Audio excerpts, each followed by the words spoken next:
रघु रघु इस नाम का जप करते थे। उनका एक रघुनाथ जी का मंदिर था और बाबा जो कहते थे वही भोग लगता था।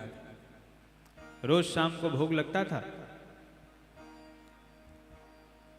एक दिन महाराज जी ने कहा, आज हमारे रामलला सरकार को मालपुए का भोग लगेगा।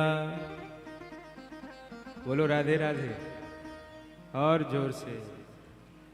अभी आवाज नहीं आई। कहे आज हमारे रघुनाथ जी को मालपुए का भोग लगेगा। अब मालपुए का जब भोग लगा और प्रसाद बंटने लगा, जरा ध्यान से सुनना माताओं, जब प्रसाद बंटने लगा तो भगत जन बैठे थे। अब मालपुआ देखा तो एकदम मुंह में पानी आ गया। आहा मालपुआ। अब बुला बुला कहे, आओ भैया प्रसाद दो। अब उसने एक मालपुआ दिया, कहो एक नहीं एक और दो। तो कहता है क्या बात कर रहे हो भाई साहब, भगवान का प्रसाद है, प्रसाद के जैसे पाओ।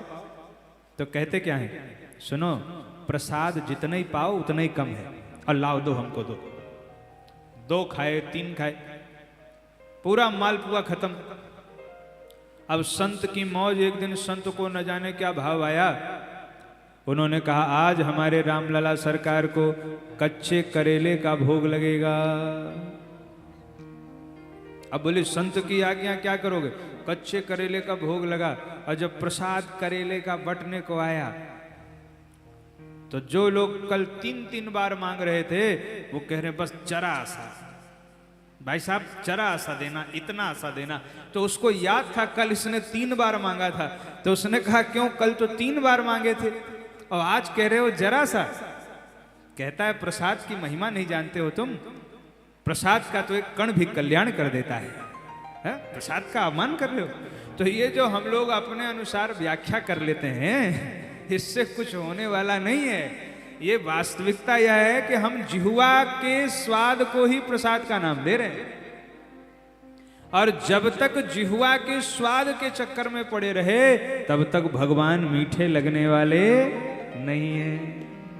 जिस दिन भगवान मीठे लगेंगे उस दिन संसार के जो ये पकवान हैं ये फीके पड़ जाएंगे।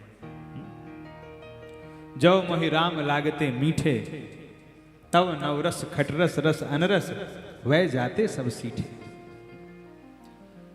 तो शरीर के व्रत को तो अनशन कहते हैं सामान्य भाषा में।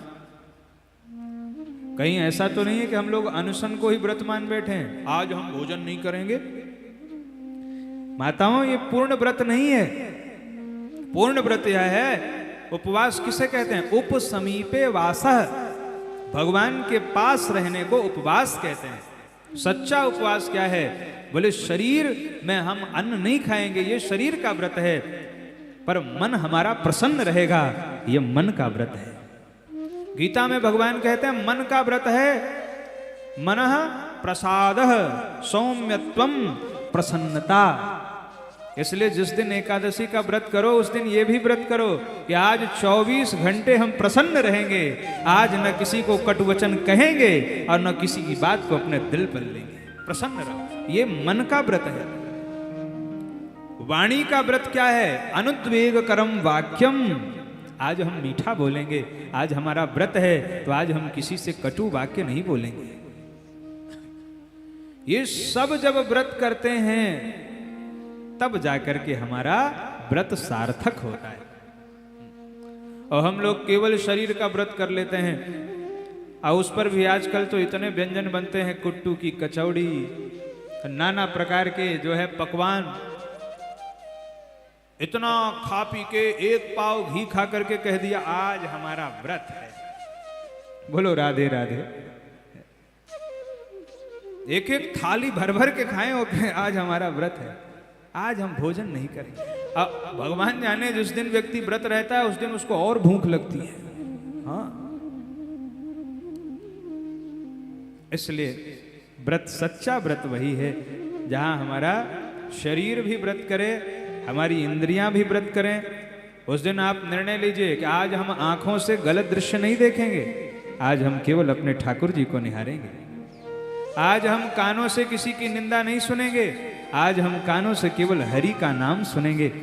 आज हम जिह्वा से किसी की बुराई नहीं करेंगे, आज हम जिह्वा से केवल भगवान के गुणानुवाद गाएंगे।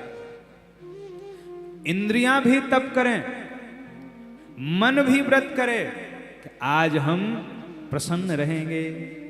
जब आपका शरीर, इंद्रिय, मन सब व्रत करते हैं, तभी व्रत सार्थक होता है।